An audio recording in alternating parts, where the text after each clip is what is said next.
What comes to mind when I say Mongolia? Genghis Khan, everybody knows Genghis Khan, you know? People living in tents, these scared tents. For many, that's about it. And for some, nothing really comes to mind. I did a little check. I went to Mongolia the other day, few weeks ago. And when I was planning the trip, I did a little check. I asked random people around me what they knew about Mongolia, and it was surprisingly little. I'm going to tell you a little bit about Mongolia, about the tour I did there. But first, let me tell you a little bit about Mongolia, a brief history of Mongolia in 1 minute, not more. Don't think I can do it? Well, what's this? But first, let's set the mood with some Mongolian throat singing.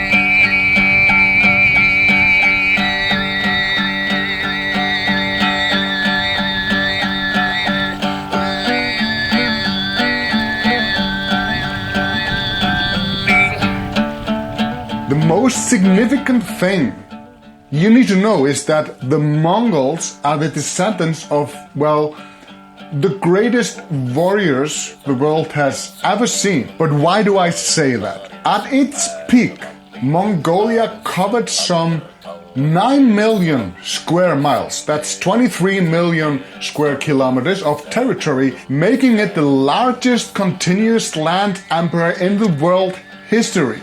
The Mongol armies, which conquered Russia and all of Eastern and Central Europe, never exceeded 150,000 men. China built a 21,200 kilometer long wall to protect themselves against the Mongol. It took one of the 7 wonders of the world just to slow the Mongols down.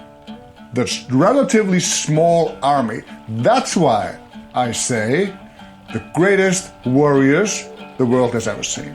But like all great superpowers, Mongolia did not last. And at the end, the empire started to crumble from within. For a long time, Mongolia was a part of China until it gained its independence in 1911, briefly reincorporated into China in 1919, just to declare its independence again 2 years later.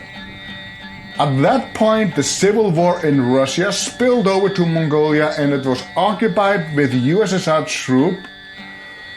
But the USSR did agree that Mongolia was rightfully a part of China. After the Sino-Soviet meeting in 1924, the Soviets agreed to move out of Mongolia. But Mongolia continued to serve as a Russian puppet state. Because even if some leaders of Mongolia really wanted Russia to annex Mongolia, the Russians did not really want that because they already had all the benefits of controlling the land without the negative that might follow annexing it. First and foremost, this was the delicate relationship with China. Then Mongolia ended its 7 decades of communist rule in 1990. And held its first election in 1992. Since then, its transition to democracy, a capitalist state, has been largely peaceful, even though, like many of the states that went away from Soviet rule, from the Soviet Iron Heel, Mongolia suffers from some corruption. Surprisingly, I noticed the sentiment from the Mongols towards the Russian is mostly positive. Although Mongolia paid a heavy price during the Russian occupation, and even though 80% of Mongolia's exports go to China, I sense they are somewhat negative towards the Chinese. You see, Mongolia is sandwiched between those two superpowers, Russia and China, and from that today, I would say, my own personal opinion, of course, that Mongolia's independence is somewhat, well, secure. China is not going to do this, invade it or annex it, and Russia is neither, because that would disrupt the power balance in the area. You know, by either weakening China or Russia would maybe enable the other to, you know, but this is just my own thoughts. I have no science behind this. Mongolia does not feel like an Asian country. It feels more Eastern Europe. The Russian left a huge visible mark on the country. You know, everything from the architecture, the Cyrillic alphabet, you know, it's on every sign, every, you know, they have their own alphabet. They had, but they abandoned that and took up the Cyrillic alphabet during the Russian occupation. So everything there basically reminds me of Soviet era. A little more than a minute, but a lot is missing from this. These are just some highlights I found interesting, and these are my highlights because it does explain why some of the most interesting things about Mongolia, the mixed culture, the warrior heritage, is so obvious in the people I meet there. Mongolians are very proud of their heritage, and they should be. Still today, they're among the best wrestlers, horsemen, and archers in the world. A huge part of Mongolians are still nomads, you know, herders. They have their animals, they being camels or goats or sheep or whatever it is that they have reindeers, and they need to relocate their gear camps. They have tents, gear, and 3-4 times a year they need to move around, looking for rain, looking for something that suits their animals. These are not minor distances sometimes. These are huge distances. Mongolia is a huge country. And the distances they have to travel over very, very tough territory these distances are massive, absolutely massive. The people in Mongolia, at least the people I met, are very friendly. They are nice, very, very shy. So sometimes if I greet them with a smile, I don't always get the smile back. It is not because they are annoyed or, you know, they don't like foreigners or anything like that. They're just shy. So if you want to interact with the people, you need to instigate the conversation or the communication. It will not come from them, but they are very welcoming, very friendly, nice people. They are tough. They are strong, they are tough, but they are shy. One of my absolute highlights with these Mongolian trips, well, it might be because I do have a background in wrestling and I do Brazilian Jiu-Jitsu. Mongolian wrestling is a little different, but there are some similarities. So I always been fascinated by fighters. So that was one of my highlights. I visited a fighters camp, a wrestling camp, and they just treated me like a king or like a khan, to be more accurate. I always considered me to be like a, tough guy. I can manage. But these guys, they're just a different breed. They're big, they're strong, they're hard as a goat's knee. They wrestle outside on the grass. They eat meat, they lift weight, and then they just repeat. They eat, they lift, they fight, they repeat. These men are recognized as some of the best fighters in the world. not just in Mongolian wrestle, they also compete in sumo, judo, many other fighting styles, and they always do well. They also showed me how to shoot with a bow and arrow. They are some of the best archers in the world, and one of their strengths during the Mongol Empire was how good they were shooting at a moving target from a horse, even from behind. They were excellent marksmen shooting from a moving horse at a moving target. And after all that, even if my main purpose there was to photograph them, we had a feast, we had, meat and drinks, and it was one of the most, memorable day I had in a very, very long time.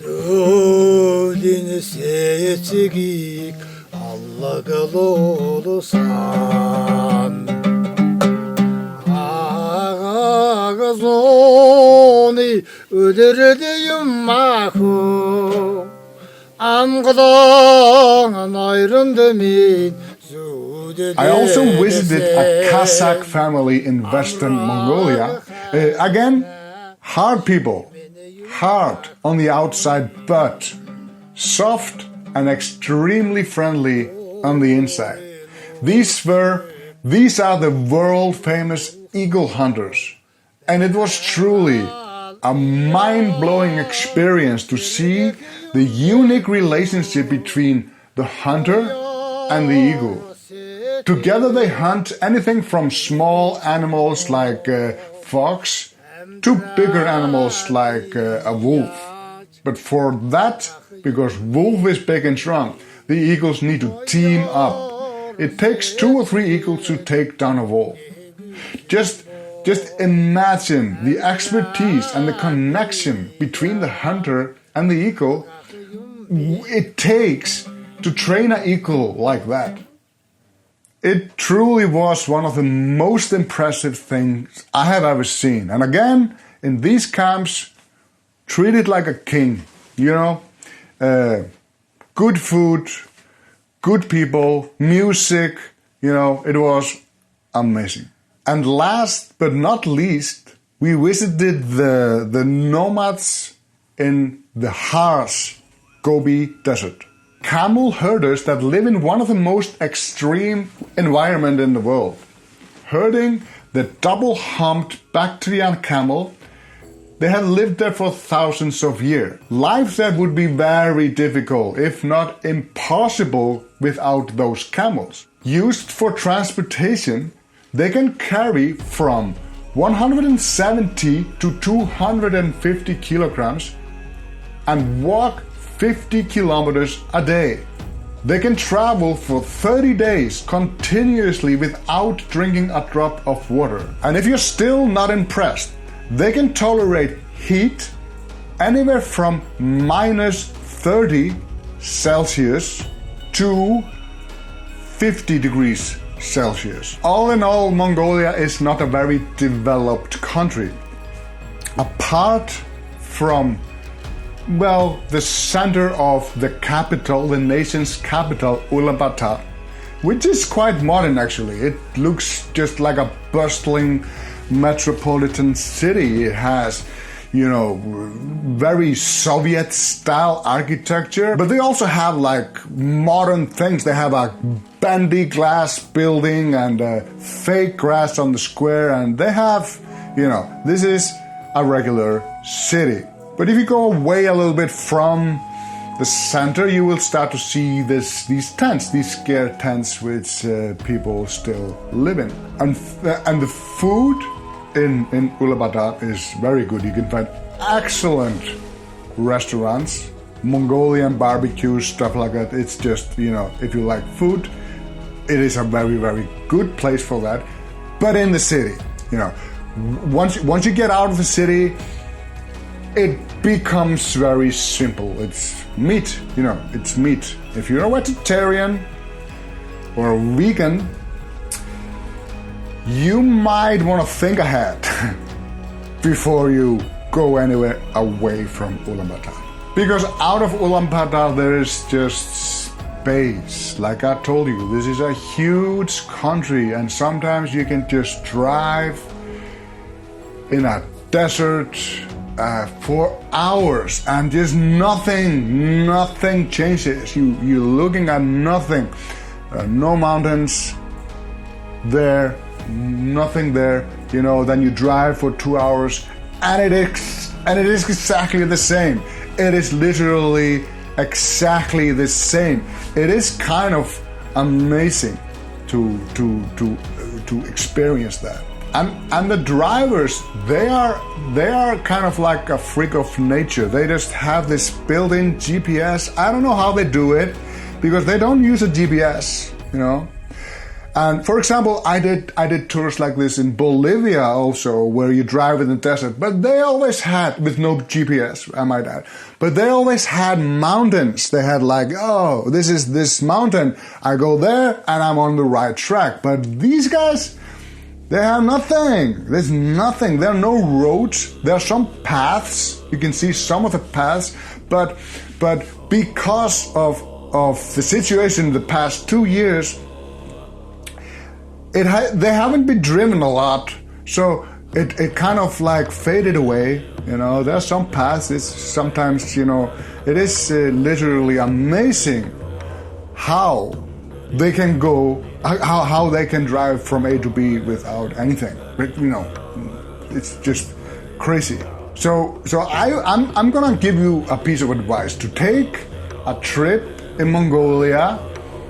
Just rent a car and do your own thing without a local assistance. Yeah, I wouldn't do that. It's stupid. So I'm not gonna go into more details about any of the things we did in this video. I might do separate videos about the wrestlers, about the eagle hunters, and about everything else. But this is enough for that. I now have a photo tour in Mongolia. If you're interested in that, there is a link in the description. Check it out. Otherwise, I just hope you enjoyed the video and the photos, and thank you for watching, and goodbye.